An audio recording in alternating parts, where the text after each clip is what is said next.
Dale and Yeah. What's up, everybody? Welcome to a shotgun wedding style surf and sales podcast. I am Scott Leese, one of the co-hosts of the Surf and Sales podcast and the Surf and Sales Summit here with my good friend and partner, Richard Harris. What's up, buddy? How you doing today? I am good, man. You have had a lot of caffeine, I can already tell. And you are not a No, no, no, no, caffeinated no, guy. You're no. shot out of the cannon. So this is I going to am be shot out of a cannon. interesting. Well, I actually just worked out for like an hour and then I just jumped in the cold plunge for like 3 minutes. So I'm fucking There you go. nice. shivering and I Yes. feel like wide awake right now. I don't drink caffeine. You know that. I know. That's why I'm making the joke. But Yeah. but but Yeah. I know what you do drink. Looking at the bottles Yeah. behind you. Yeah. Yeah. Right there. You can see the graveyard of Clase Azul bottles there. That No one needs voice that caffeine. you hear right there is one part of Revenue Reimagined. That was Adam J. We're also here with Dale Zwizinski. These guys are two-thirds, I believe, of Revenue Reimagined, the founding two. Welcome to the show, boys. Good to see you. Thank you. Thank Good you. to be here, And man. actually, we have a really good story about Adam doing a cold plunge for the first time ever in Utah. So we could talk about that a little bit. Oh, well, we'll end with that. Adam Yeah. doesn't strike me as the type of personality who is quite ready for this challenge I yet. loved it. Oh, good. Good, good, good. Well, listen, I'm going to ask you guys a question straight away that impacts all of us. And maybe, Mm. maybe not one that you are thinking that I might ask. Everybody's always talking about like, what's the future of sales? What's the future of tech and all this shit? Here's the question. What's the future of consulting? It's a great question. Um, my take is I think it is only going to become more common that people bring in, say, consultants, fractionals, whichever word you want, before hiring full-time people. But I'm going to piggyback that with there's so many consultants out there who should have no business advising anyone on anything. That it's going to become even more important that you can show your receipts, have those testimonials, and be validated. Otherwise, you are going to last about 36 seconds in this industry. So So it's, talk about that it's for a second. How does someone choose someone, right? Because I give this advice all the time. I know what it is from my perspective, but if I'm looking for a consultant or fractional, right? Some of it might be obvious. What are three things you would tell a company to look for to make sure they're choosing the right person or the right company? You want me or you want Dale to answer? Or I I'm don't very care. curious if we have Fucking different arm things. wrestle over it. Arm wrestle. I don't give a shit. Nice. Um, I'll go first. Number one, has your fractional played in your size before? And can you validate that? It's very different to bring someone in to build from the ground up versus, hey, I'm a $5 million company who needs to tweak some shit and need a fractional to do that because we just fired our head of sales. Really different skill set, really different personality. Kind of like hiring a VP of sales, like they in the same space. That's number one. Number two, and I tell this to all of our clients, get references. We're all salespeople. We all know how to sell you. I'm not going to deny that. Who can I talk to that can validate you've done exactly what you say you're going to do? And then number three, run from the people who promise you that you're going to hire them. And for whatever price, they're going to guarantee you you're going to see this increase in revenue no matter what. It takes work on both sides. Anyone who says, if you hire me, I could guarantee you a 25% increase in revenue, they're fucking lying to you. So Yeah. Those Dale, are I want to my hear three. I want to hear your take on what the future of consulting is. So Yeah. Adam's sort of saying like there's going to be more people kind of leaning into working with consultants and fractionals, but it also means it's a little bit more dangerous because there's a lot more people out there who are not qualified and might lead you astray.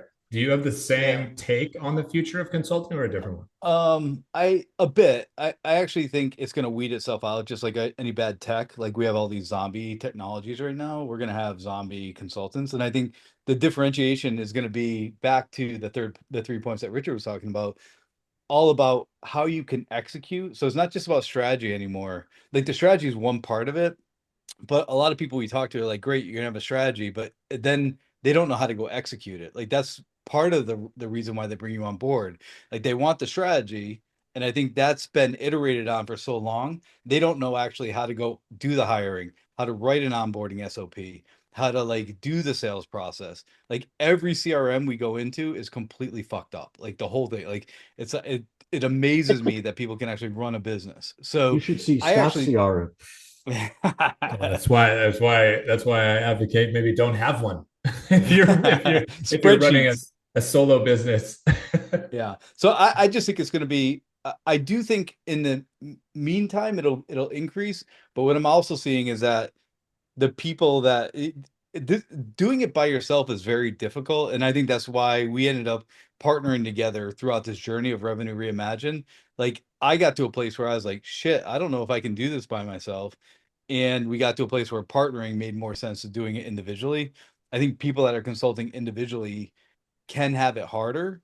And in the future, I think that's going to go away too. I don't think you're going to see these individual people that can last very long because it'll burn you out super quickly.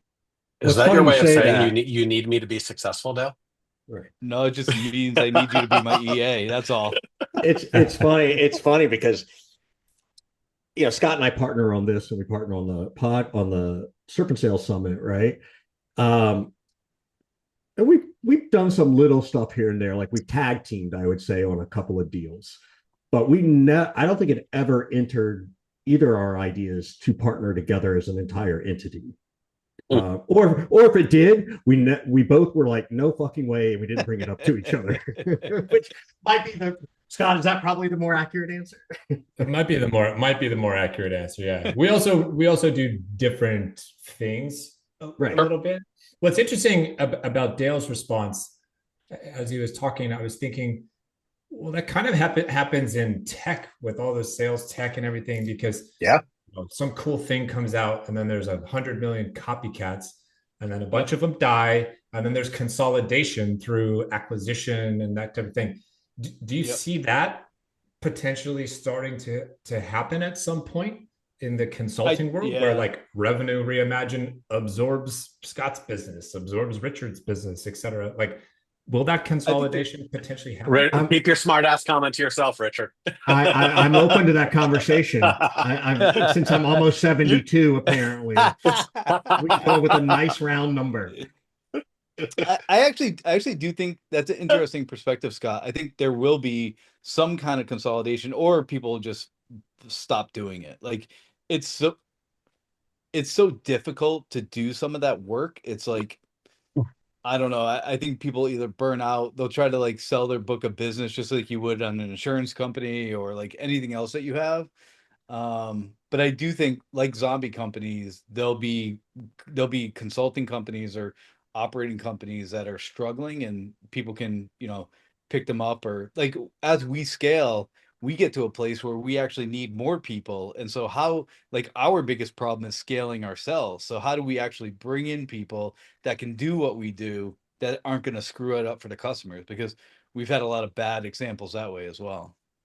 That's the tricky part about partnering, right, Adam? It's good, yeah, I bad, and mean, ugly of it all. Just finding the right people on some level, right? partnering, or even even if you're a solo person, like let's take you for example, right? Like you're blessed that you have JM who's amazing.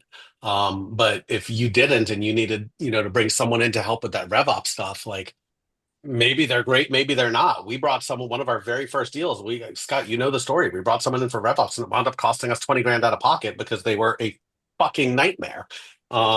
It's so hard to pick those right people. And like, listen, Dale and I got lucky. Like we didn't know each other that well. We worked one deal together and we took a leap of faith on one another, and like we're blessed. But I know lots of people who have brought people in either permanently and it's ended really, really poorly. Or even just like on a fractional basis, a 1099 basis, where it's like, shit, dude, like I'm not letting you ever talk to my customers because you don't represent my brand. And at the end of the day, whether it's Revenue Reimagined or Richard Harris or Scott Leese, like whatever we call it, we are our brands regardless of who we sit in there. And that's really important to keep in mind. I didn't know that about the leap of faith. So you guys did one deal kind of together, and then you took the leap of faith. What gave you the confidence to make that leap of faith? That's pretty quick, you know? So I don't trust people, which is why this is so funny. I don't like, I'm cynical. I'm a cynical on that. I'll admit that. They'll tell me I'm the pessimistic one. Um, There was something about the way we went through the process, and they're gone now, so I could talk about it. Like we both interviewed for the Falcon CRO role. I got it, Dale didn't. He dodged a bullet. I'm not saying that to brag, like he dodged a bullet. And Dale had always encouraged me to go out on my own, and I was petrified, like absolutely petrified. But the way that he conducted himself when we were going through that interview process, sharing, I like he shared an operating model with me that he built shortly after I got the role. Like he didn't have to do that. Like most people be like, dude, like you got the role, I didn't go F off. Like I'm not here to help you. And he continued to share and continued to be a resource, and we stayed in touch. And I got this vibe that at the end of the day, this is a human being that I can trust. And while it started as one deal, and certainly we spun up an LLC, like the risk was low because it was early. Like the risk now is very, very high. Like we built a brand. But based on the way that he carried himself and the way that he treated me, and more importantly, helped me, I'm a big believer of give more than get. And like we're all people at the end of the day. Um, I decided to just take a leap of faith based on the fact that like he's one of the few decent revenue leaders I've met that try to help people. Like I could count on one hand, including the people in this room, how many people I would put in that like list. Thank you. Thank you. And above and beyond that, we also built out the podcast as well. So before we kind of like gotten that first deal, like we said, like let's as Adam was coming onto his own business and I was doing my own business, we said like let's figure out something to do top of funnel. So similar to what you guys do with the sales podcast, like let's do a podcast, let's try to like talk to people, let's have a conversation. So we were getting more conversations in that world as well, so we kind of knew how we'd play off each other. And actually, if you look at the business itself, there's things like philosophically we align, so we knew philosophically from a sales execution operation perspective we aligned, but there's things that either of us do really well that the other one has blind spots on. And I think that's important because you can't do everything the same. Like I'm terrible operationally. Like forget about like I think But my you make business a would go damn well good with coffee. 100%. I'm fine with that. But it's like operationally, like the invoicing, Scott, the invoicing, the credit card stuff, the contracts, like all that stuff just takes so much time out of the day. Yeah. So when you, I got a couple of questions. I'm gonna back up for a second for those who don't even may not know you or Revenue Reimagined in general. Explain to them what they do. Like, let everybody understand a little bit of context to what your knowledge base is and what you guys help people do. So, not meant to be a pitch, but like, let's give them some frame of Yeah. reference. No, I think the best way we can describe it is helping companies and teams build out their revenue go to market. And we do it from a strategy into an execution perspective. And we built out this GTM gap framework. So we built out a framework that drives through 4 stages, like stabilization. Like most of these companies that we're talking to are bleeding. Like they can't get top of funnel. Their ICP is all messed up. Buying personas are all over the place. Like they're not getting anything. So once we kind of get in that stabilization place, then we get into building the foundation. Like I said, HubSpot's a mess. You have no sales process, or the sales process was written like 4 years ago and doesn't have any relevance to today. And then you get into this repeatability. Like every revenue leader wants to get into repeatability. How do we get a repeatable sales process, revenue process that we can run every time, hire new people? I hire one more salesperson, I get X more in revenue. So like every salesperson has an ROI. And then the last one is scalability. So once you get that repeatability, it's like, what new market do you want to run in? Do I want to go from mid market to enterprise? Do I want to go like into a healthcare vertical? Like, do I want to change that up? And then you're back into stabilization. Like once you go in and building these new markets, you have to like, so it's kind of like this evolution. But everyone, when we talk to them, they're like, we just want repeatable top of funnel. We want repeatable closing. And it's like, okay, but your salespeople don't make phone calls, or your salespeople don't know what your ideal customer profile is or what the value proposition is. So it's like So, you almost got to go from like sales 101 with a lot of these companies. Adam, what did Dale get wrong? Other Just than kidding. just being long-winded, no, Yeah. he's exactly right. So, Um, so here's the question, right? because we all work with these types of people in different capacities, different ways, a little bit of overlap.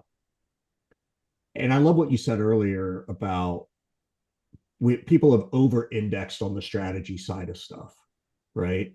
Um, and I'm a little bit of a strategy guy. I don't come in and like when you brought up that word stabilization, I'm like, oh my God, that word looks really nice on a PowerPoint. Stabilization.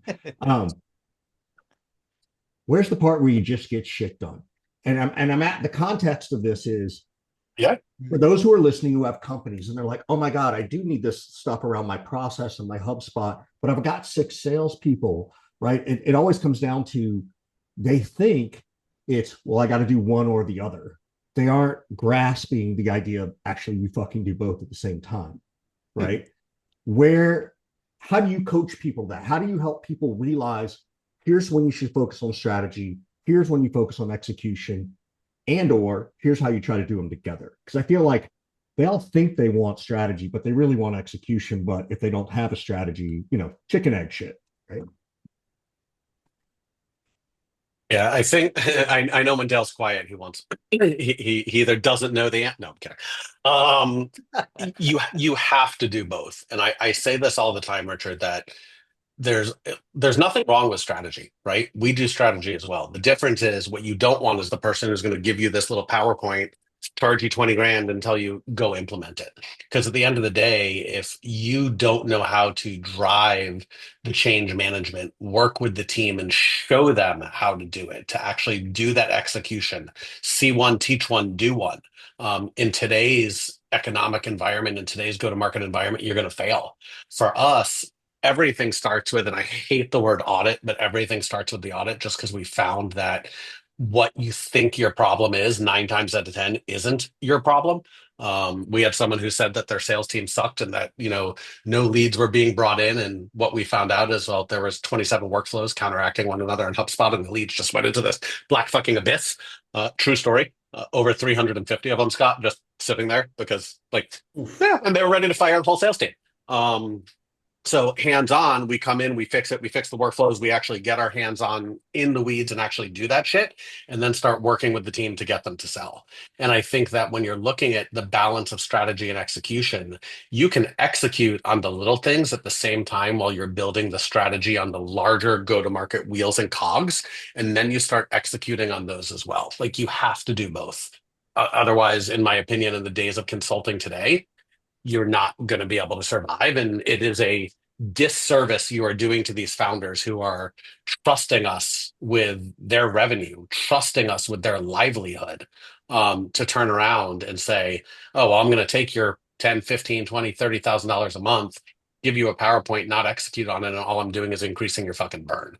Like I wouldn't be able to sleep at night, but that's just me. And I think just to jump off of that, the reason why you have to execute is when you build the strategy, like you're not going to get it 100% right. Like it could be 60% or 70%. Like you may be off on the ICP a little bit, or you may be off on the messaging. And if you don't get that feedback from the market, like if you don't do a revolution and be like, this message worked, this message didn't work, this ICP worked, this didn't work, and then iterate on it, then the strategy like is going to be off. And because go to market's changing like every 3 months, like technology's changing, like the process is changing, the playbooks are changing.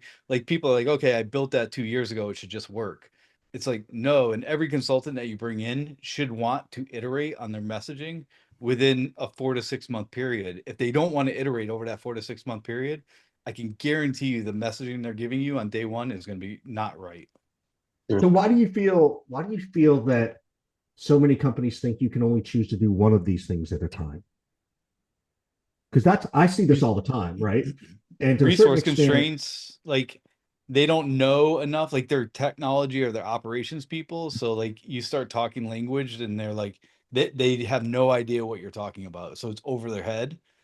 And they're like, okay, if I get a strategy, then I can go try to execute it. Or if I can execute it, like I don't need the strategy. Like they don't think they need both of them, but they really do. Because what we see the most is most of them don't really care about the strategy. They're like, just go execute. And it's like, right. okay, I can go do that. But the problem is like your own strategy that you built 6, 12, 18 months ago, that ICP, I guarantee you, is wrong. That buying persona, I guarantee you, is wrong. Your value proposition, like we're talking to people, we're training them, we do some spice training, and it's like, okay, they understand the situation, they understand the pain, but they have no impact, like no value. Like how are you going to get anyone to relate to you if you have no value, no impact? So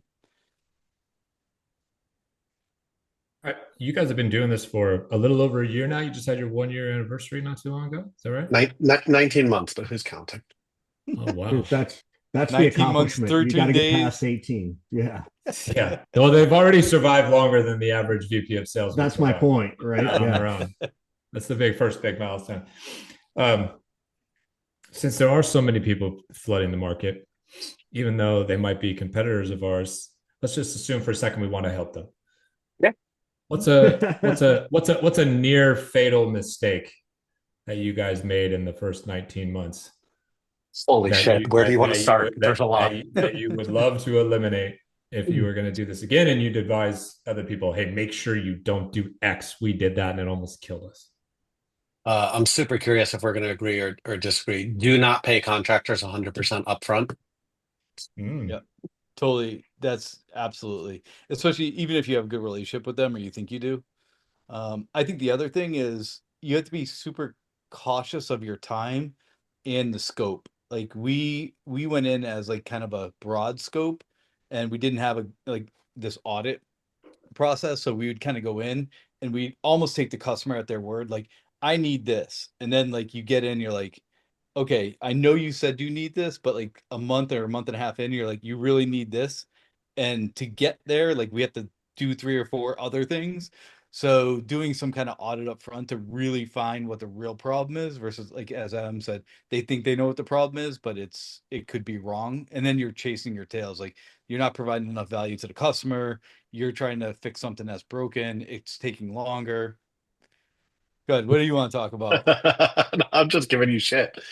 I'll For give one those that's new. listening, Adam gave a little, Oh yeah, I I was making fun of Dale's long-windedness. Yeah. Don't accept net terms. Net Payment up front. Interesting. So when you invoice people, you're taking payments up front. You're not waiting 15 days, 30 days, 45 days. Not only do I take payment up front, every client is on auto pay, subscription, Stripe, automatic debit, no exceptions. Yeah, we don't do the full contract up front. We do first month. So Right. we're just Correct. rotating. We get monthly, but like it's not, I'm going to work for you, Scott, from March 1st through March 30th, send you an invoice, and you're going to hopefully pay me April 15th, which turns into April 30th. Yeah, that's how Salesforce likes to do it. They like to have you do work, and then 7 months from now you get a paycheck. Right. Yeah. Which I like to push back on, and Richard likes to say, "Thank you, sir. Thank you, Mike." I got bigger fish to fry than that for most part. I mean, Richard's almost 72. He has enough in the bank that he can float the cash for 7 months. That's right. Exactly. That's the difference. One of us needs to get paid, the other one doesn't. Right. Is there a? I'm going to ask you to get a little bit controversial here for a second. Is there a tool or two that you're encountering when you're working with people that consistently you find yourself saying, rip that out? We don't need that anymore. And the flip side of that, and then the opposite side of that coin is there a tool or two that you're now consistently finding yourself suggesting, hey, you all should pick this up? So what's out and what's in? Dale, you want to be the bad guy and say what's out? Nope. You're the ops guy. What's out? Send the message over to Scott and he'll say it out loud. No, I don't care. I mean, it's a one-off. There's not that many people who speak as freely as me, and Adam is definitely one of them.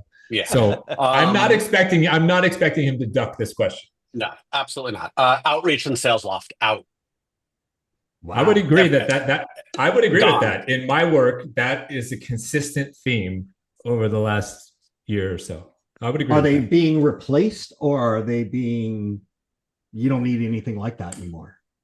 What's changing in the workflow? A little of both. I think for those that are still doing cold outbound at scale, the level of personalization that you need and the amount of domains you need to maintain your email reputation, Outreach and SalesLoft don't support. And I see customers moving to a Clay and coupled with an Instantly or a Smart Lead. And then using something like an outbound sync to put it back into HubSpot so that you could add your call tasks and your LinkedIn tasks. So yes, they're being replaced. Now we could do a whole episode on cold outbound. That's a whole separate conversation. For sure. Yeah, But we just ripped out a sugar CRM. That was fun. I've been wondering, are those guys still around? I mean, I think we ripped out their last customer, but you know. Wow. I heard Apple actually has a very custom version of sugar, so that's how they're staying alive.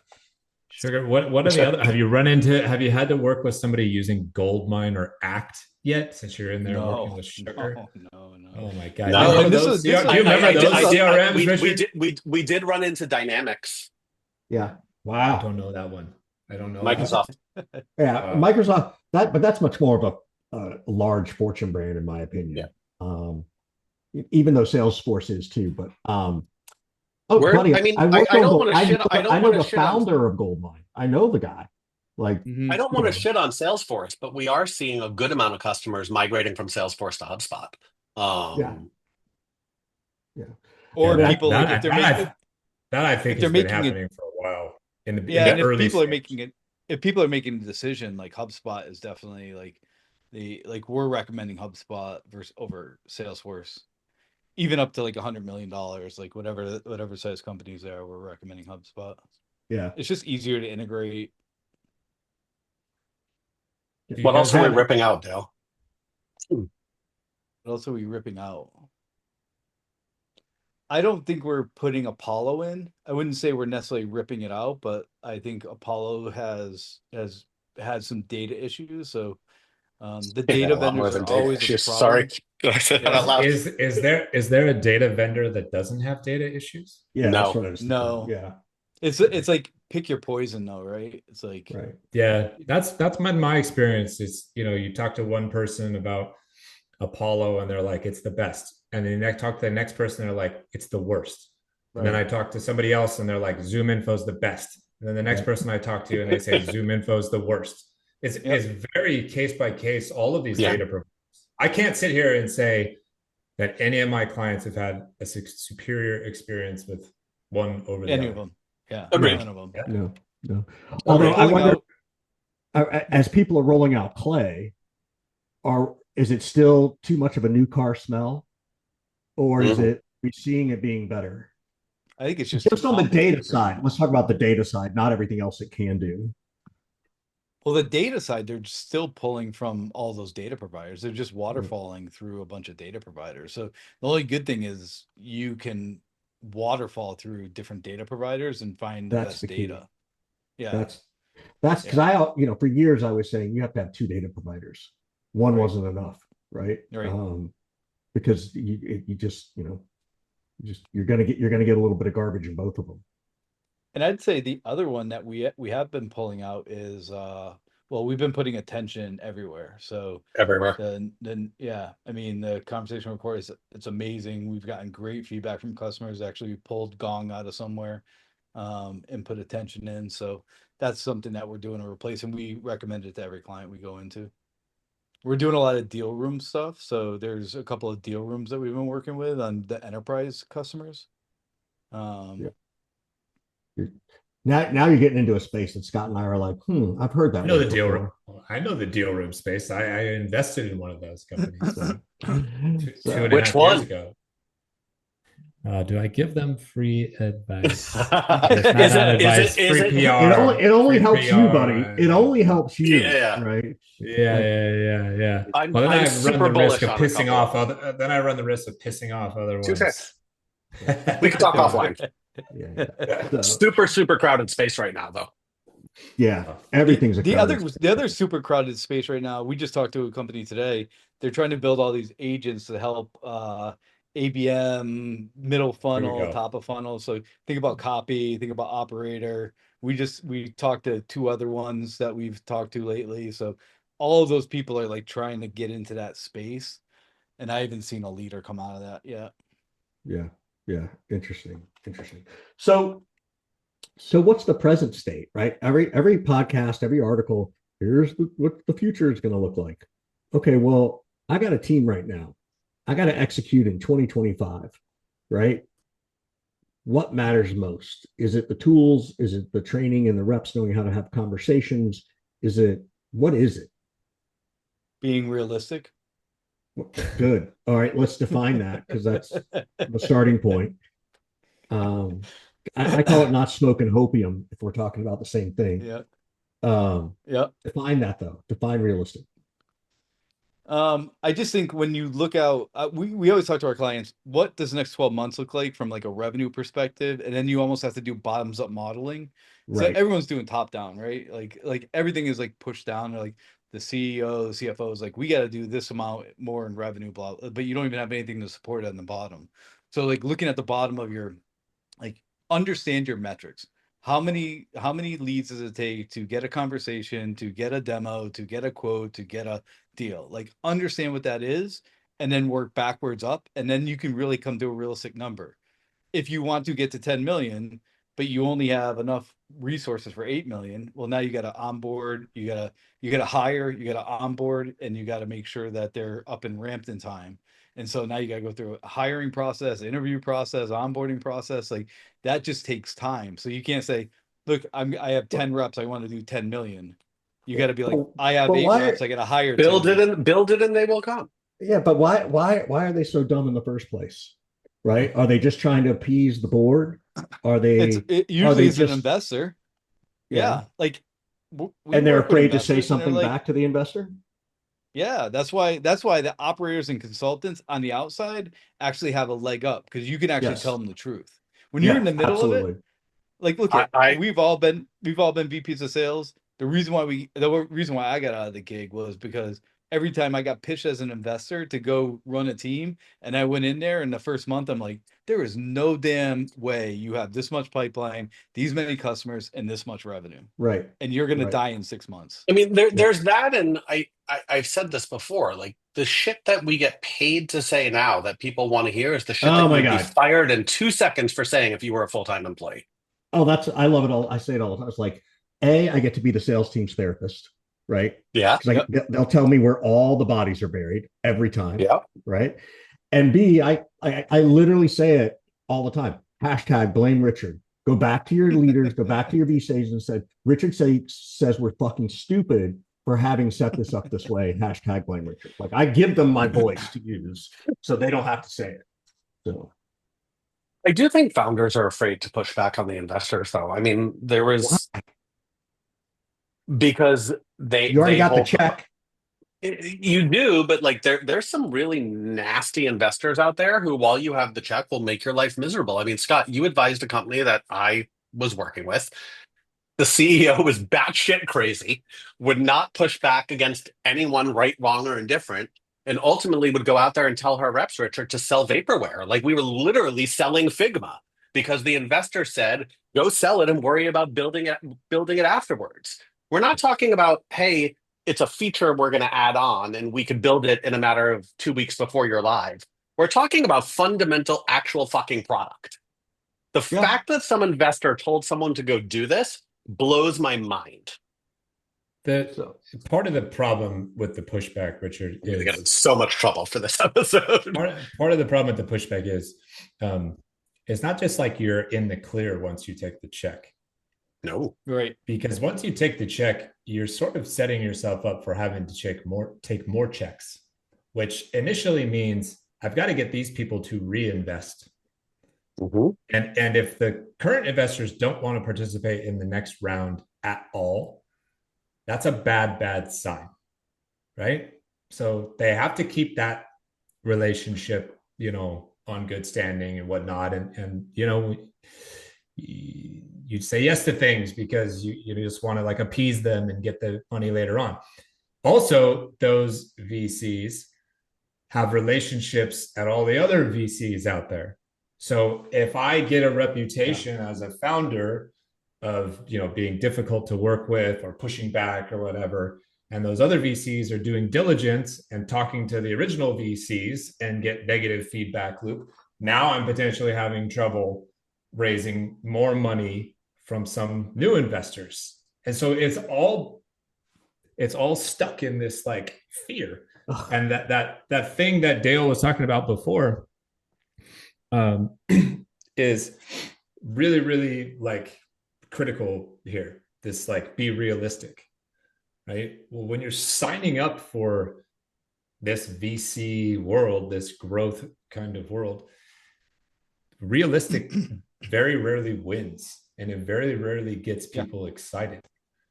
And so you have to be very careful how much you're taking, from whom you're taking it, when you're taking it, all this kind of stuff. And there's a lot of people who took more money than they should have, who took it on not great terms that they're having a difficult time catching up to, right? And so that's why they don't push back. They're afraid of what would happen if they push back. And you can get pushed out of your own company too. I mean, you know, if there's also that. Push back hard enough and they push you out the door. Yeah. Right. Yeah. Right. That's why I never play well in the sandbox with other children. Like I can't put up with that stuff. Scott knows me. He's like, Richard doesn't have the patience for that. Well, at some point, none of us had the patience for it. But I think that's why people work with us, though, because we're gonna shoot it straight. Yeah. But in my 20s and 30s, I was obnoxious and young and inexperienced and didn't know better, you know. So and now you're just obnoxious. I had no tact. Yes, obnoxious and old and don't know better. Yeah, right. So, cool, guys. Well, we gotta actually start moving towards the end. But we always sort of save the end to let you guys ask us a question or two. So we'll sort of hand the mic over to you. What questions do you want to ask us, if any? Go ahead, Adam. You go first. I think for me, like y'all have been doing this a lot longer than we have. What's the biggest change you've seen, let's say, over the past 12 to 18 months, just related to go to market as a whole and the clients that you're working with? The easiest answer there for me is that every single person you talk to is struggling with building pipeline and getting meetings and getting into conversations. So, you know, most people struggle with cold calling. It's not because they don't know how to cold call. And I know that's going to make all sorts of people lose their mind and say, oh, cold calling's just as easy as it ever was. You must just suck at it. Get the fuck out of here. It's not true. People just don't pick up the phone like at all. And they're struggling with all the email from deliverability to just cutting through the noise, just getting responses. So these like original gangsters of prospecting, these channels just don't work as good as they used to. And so everything was built upon those things working at some sort of predictable level. And those levels are way below what they used to be. So the whole model is really screwed up. And so every single person is like, well, what do I do? What do I do now? Do I shut those things off entirely? What new things do I pick up? That's the biggest difference in the last 18 months. That is those two traditional channels. They're not just showing signs of weakness, they're like cratering. And it's damn near universal. Obviously, there's going to be some industries that are, you know, more antiquated or laggard industries, don't move forward as fast. But like, show me somebody who's cold calling the Fortune 500 successfully every single day and growing 100% year over year. I don't know who they are. I'm not running into any of those people. Everybody I talk to is like, the phone is starting to not work very well. Email is starting to not work very well. I can barely even DM people on LinkedIn and get responses. What do I do? And I didn't get those types of comments 2 years ago, 3 years ago, 4 years ago, 5 years ago. Richard?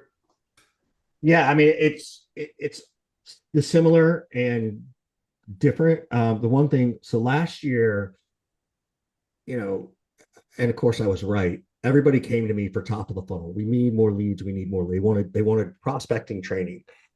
And I would look at their pipeline. I'm like, you don't need prospecting training as much as you think you do. They're like, what do you mean? I'm like, you need conversion training. You need to have the deals that are coming in either weeded out or closed. And so you need to improve that part. And that became sort of what I asked earlier of like, I kept trying to tell people, and I was right, like you can't just do one or the other, right? You have to do both, right? And don't tell me it's too hard or you don't have time or you don't have like, get the fuck out of here with that. Don't tell me you've got an average, 6-figure ARR 90-day plus sales cycle and you can't afford a second round of training. Okay, yeah, I'll take your money, but I'll talk to you again, right? Like, that kind of stuff. So that was the first thing, was they're focusing on the wrong end of the funnel, or they're not focusing on both ends at the same time. That's the first thing. Second thing is, it goes back to what Scott was saying, we've all said, is that the personalization, it doesn't matter how good the tool is. It's not about how do you cut through the noise. We used to think cut through the noise meant bad messaging. Cut through the noise really means the sheer volume of shit people are getting. I can have AI write the best subject line. Hey, Scott, I'll see you in Paniche, right? But that may not even get through. Like, and I don't mean about deliverability. Scott you may catch Scott on the shittiest day of like 100 other cold emails, and he's gonna be like, Hundreds of light day. No, right? Scott's gonna be like, you're gonna meet me in Paniche. Like, yeah, I know what you're doing. Like, that kind of stuff. So the volume is part of the problem, and so one keeps begetting the next, which is interesting because the AI is not going to solve that problem.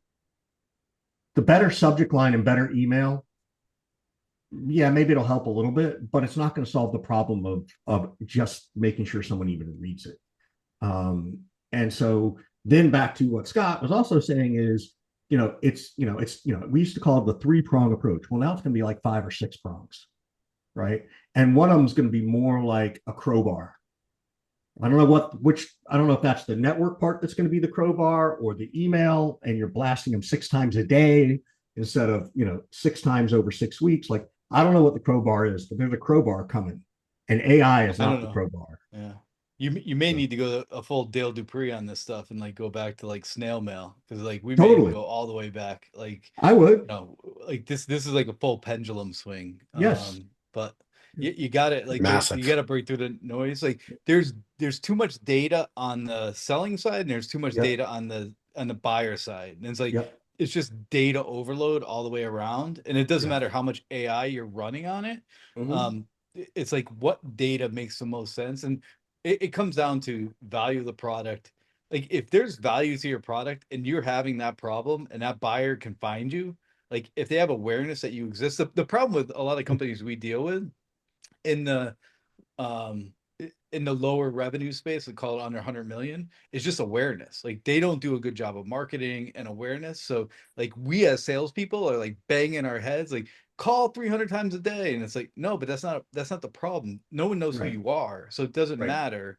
If they knew who you were, they may pick up the phone. Oh, you have XYZ. I have a problem with XYZ. I saw you somewhere. I don't know what that looks like, but that's where I see more of the problem in the sales world, because we get brought into deals and they're like, we need more top of funnel. It's like, okay, how do people know you even exist? Well, they don't. We have no marketing. It's like, okay, well, we can dial 300 times a day, but this may take 24 months to get some awareness. And they're like, what do you mean? Like, so the question I have for you guys is, how often do you guys believe you should be modifying your ICP, buying persona, like value proposition? Like, I call it like the go-to-market foundations. Like, how often should they be either pressure testing it and or really like changing it? Well, I mean, there are 2 parts. Internally, you're doing your review to see what you can double down and triple down on because you found the right people. Then you have to do some level of experimentation. And for me, that's product marketing's job, not my SDR team. Product marketing should be going out. Yeah, as a company, not a revenue team, but as a company, because I think this is where like some of the leaders get challenged. Like, we did it 2 years ago. I'm like, okay. Yeah. Well, then that means it's a review. But now you have to look at what's happening in the marketplace dictates that, right? Like, what's happening in the market, or what's your churn rate? Are you selling more, selling less, selling titles? Like, it's all a data thing to me. I think you have to pressure test it at least every 6 months just to make sure you're not missing an opportunity, as much as you're making sure that you're still calling the right people. Like, I think there's two sides to that. It's not just one or the other. When I was the VP of sales, I probably did this about once a year. Right or wrong, that's about how often I did it. In the last 5 years in consulting, I've been telling people they need to look at this every 6 months. Least. And that's the like cadence of review. And I don't think that's good enough anymore. I think stuff is moving so fast and stuff is changing so quickly right now that I think it's probably down to every quarter. It doesn't mean you have to change I agree. everything and completely. I'm not talking about overhaul everything. I'm just talking about you got to tweak it. We should think like about this. Let's pressure test this. That's why I said that's why I didn't say change. That's why I was like, how do we pressure test it? Yeah. Like, what are the micro changes we need to do? Because if we wait for a full year, we're totally hosed. You're toast. Yeah. You're 2 years behind if you wait a full year. You're probably a year behind if you wait 6 months. It feels that way, and it didn't used to. So I would say every quarter you should take a little look at it and just make sure. I agree. So when it's a $10 million company who tells you they haven't updated their ICP in the past 36 months, you think that might be part of the problem? Hashtag blame Richard. Just asking for a friend. Wow. Right. Oh my just asking goodness. for a friend. Yeah. Well, you can feel free to relay some feedback from a couple other people. Right. Yeah, that might be a problem. Well, we appreciate you guys spending some time with us and hanging out. Thanks for having us. Find Adam J. and Dale Zwizinski on LinkedIn, of course, as well as at Revenue Reimagined. Check them out. And we again, just thanks for spending some time with us. And thanks for having us. Good to see you. Good to see you both. All right, everybody.